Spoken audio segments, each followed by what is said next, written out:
This is All India Radio. In the program Spotlight now, we bring you a discussion on new government formation in Afghanistan. The participants are Vishnu Prakash, former diplomat, and Shubhajit Roy, senior journalist. So today, the Taliban was supposed to announce their government, but we have seen visit by the ISI chief from Pakistan to Kabul. What is your sense? Why is this visit happening, and what does that mean for the current dispensation in Kabul?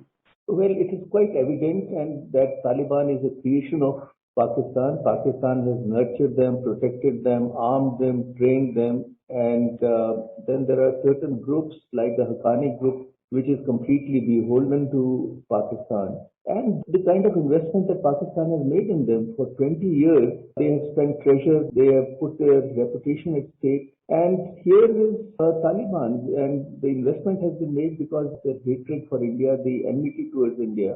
And now the ISI chief going there is that in some ways very natural to go and inspect the ground reality, like a regent or a viceroy goes on a tour. This is what is happening. They would want the Taliban to do its bidding, but Taliban is not monolithic. How much would different factions go by the Pakistani queue remains to be seen. But one thing is very clear that there is tug of war going on and different factions are jostling for power, prestige and the spoils of office.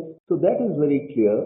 And then who comes in, whether it will be an inclusive government or whether it will be just a kind of patchwork, whether they will only go through the motion, it is not clear. One thing is clear that there will be no lady there.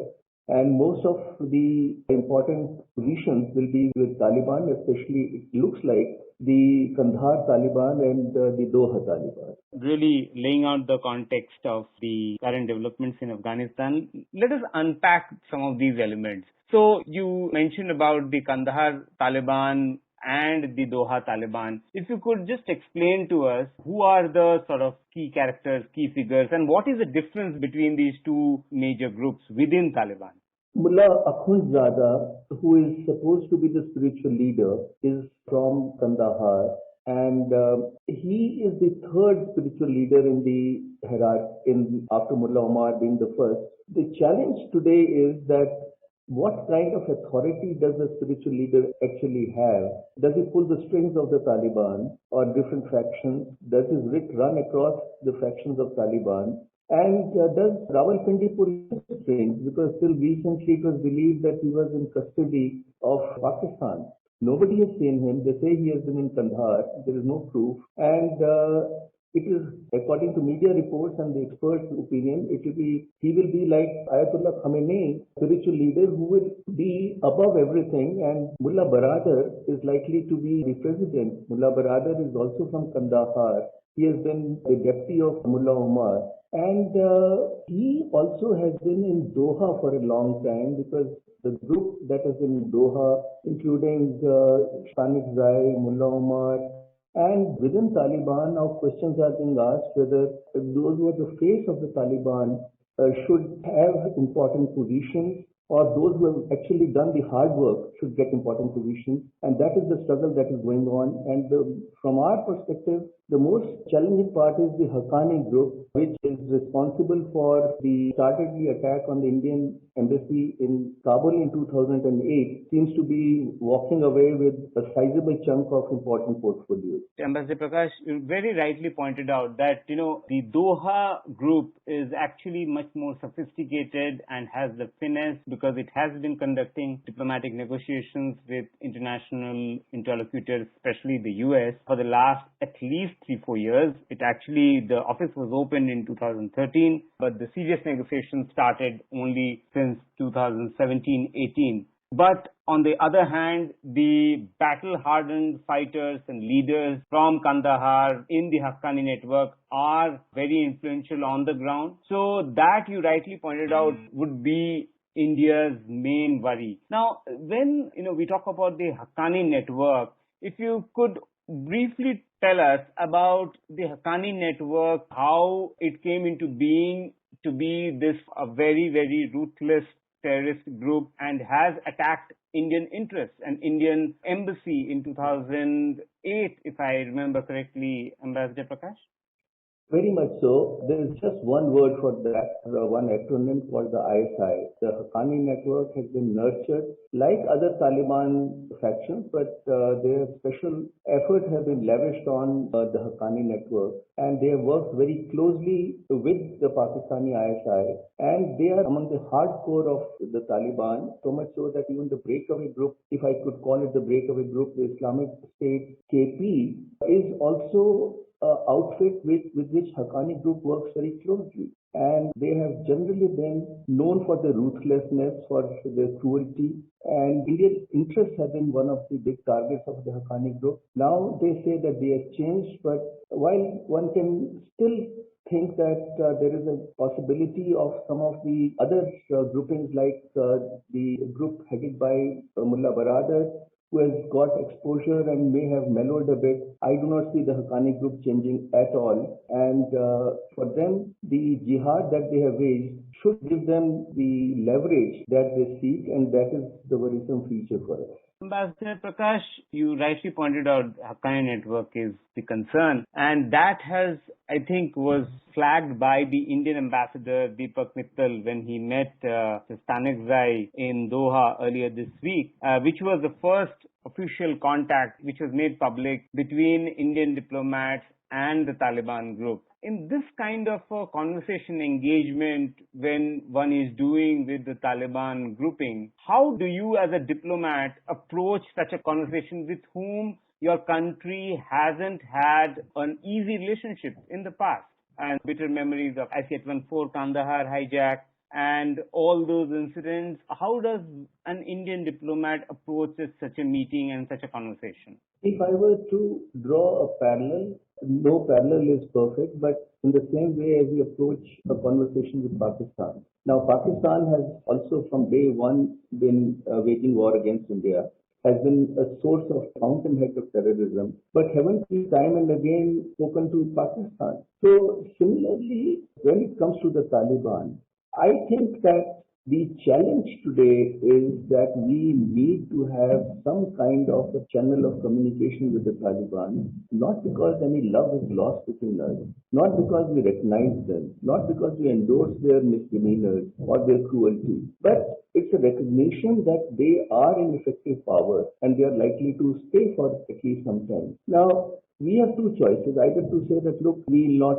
talk to you, you continue with your bad old ways, and let Pakistan do what they want to do, let Pakistan have a free run, let Pakistan encourage them, poison their ears, or at least have a channel of communication where we share our perspective and learn theirs. And that is what we are trying to do. Now, as you said, there is the first known or acknowledged official contact with the Taliban, which happened on the 31st. But there have been enough reports to say that channels were at work. And for all you know, even maybe our officials had met with them, but it was never acknowledged. But I would think that meticulous preparatory work would have gone in organizing the meeting between Stanexai and our ambassador. It could not have happened in a hurry and could not have had the blessings of Pakistan. Ambassador Vishnu Prakash, you talked about the issue of recognition to Taliban, and obviously this is just the first meeting which took place between the Indian ambassador in Doha and Mr. Stanexai, a prominent Taliban leader now. What are the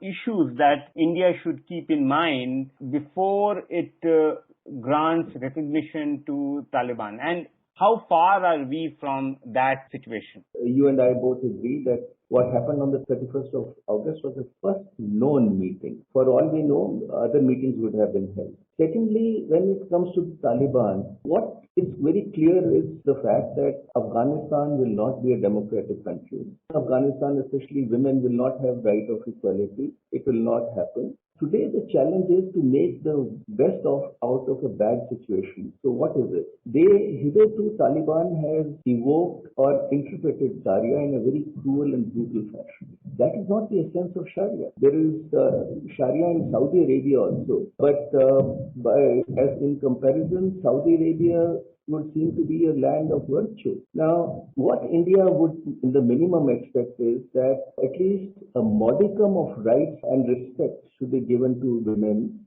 the Western concept of equality will not work in the case of Taliban. If somebody were to expect the Taliban allow co-education, that will not happen. There will be restrictions on women, but so long as they are allowed to at least study and work with limitations, I think the world will have to live with that. Again, the issue of how you are meting out punishment. Are you kind of chopping off limbs? Are you killing people? What kind of an administration you're providing? So recognition is a far cry, but for us to even say that, look, we are engaging with Taliban regularly, they have to behave in a civilized fashion. And that is what President Putin has also said. Now, the timeline is impossible. It could take days, it could take weeks, it could take months. It may happen, it may not happen, because it will all depend on two factors. One, whether there is a strong leadership or a leader within the Taliban who can rein in the cadres. And secondly, what kind of a role of a spoiler that Pakistan would play. So, Ambassador Prakash, you mentioned about the women's rights, and in the last few days, we are seeing pictures of videos of Afghan women protesting on the streets, clearly showing that it's not the same Afghanistan as Taliban faced in 1996 and had to leave in 2001. So we clearly see an assertion of rights, assertion of their freedoms on the streets of Kabul. But one of the things that are really bothering and worrying the international community is the humanitarian situation in Afghanistan. And the UN Secretary General, he has today called for a meeting on Afghanistan on 13th of September. And has also flagged the concerns of food and poverty and very dire humanitarian situation. What should India do in such a situation? Should India volunteer aid, or should India wait and watch? What should be India's response in this kind of a situation? You are absolutely right that 2021 is not 1996. The biggest change, in my view, is the social media.